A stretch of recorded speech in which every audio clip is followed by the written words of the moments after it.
Imagine a small church dedicated to serving the most vulnerable in their community. They feed the hungry, clothe the naked, and offer shelter to those without a home. For over a decade, they have been a beacon of hope in a city struggling with homelessness. But now, this church faces a staggering fine of $300,000 for their compassionate work. The Pacific Justice Institute is representing City Church Fairfield in a battle against local officials who have essentially shut down the church's outreach program.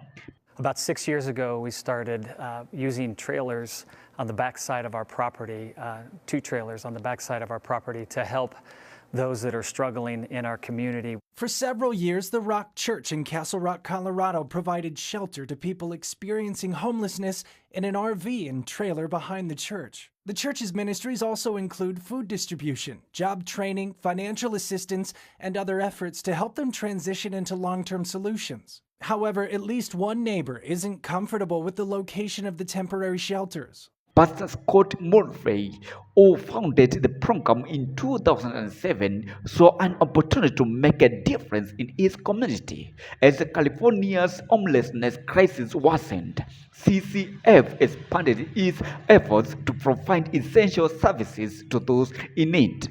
The church offered free meals, safe parking for homeless individuals, a medical clinic, and a residential work training program. The city even partnered with CCF to provide tents for those staying on their property. But in 2022, after Pastor Murphy announced his candidacy for city council, the tide turned against the church. A barrage of enforcement actions followed, including orders to remove tents, the closure of the medical clinic, and the threats of towing parked vehicles. Despite complying with the city's demands, CCF now faces a hefty fine that could cripple their ministry. Without any access to basic locations of groceries, work, I don't feel like this is the right place for it. Between 2021 and 2023, the town ordered the church to cease its ministry. Recently, a judge ordered the ministry could continue housing people in their RVs while the case is heard in the courts. Jeremy Dice, an attorney with First Liberty, is representing the church in its lawsuit against the town for violating the right to practice religion.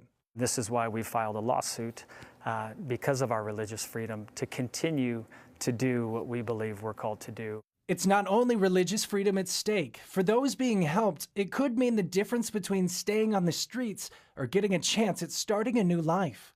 If it wasn't for this trailer and this church,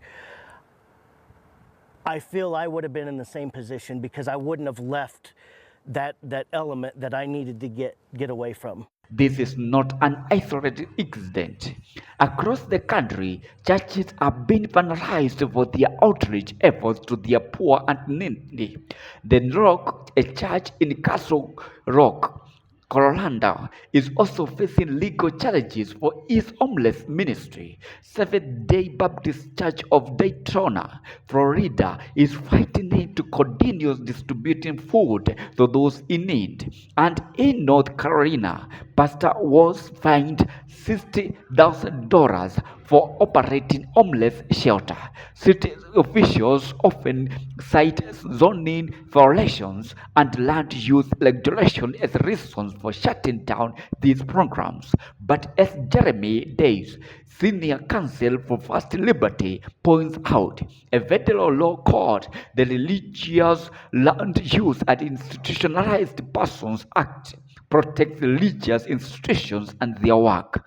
Similar legal battles are being fought across the country. In Byron Center, Ohio, First Liberty is representing Pastor Chris Avell of Dad's Place, who faced nearly 24 criminal charges for housing the homeless. Those charges have since dropped.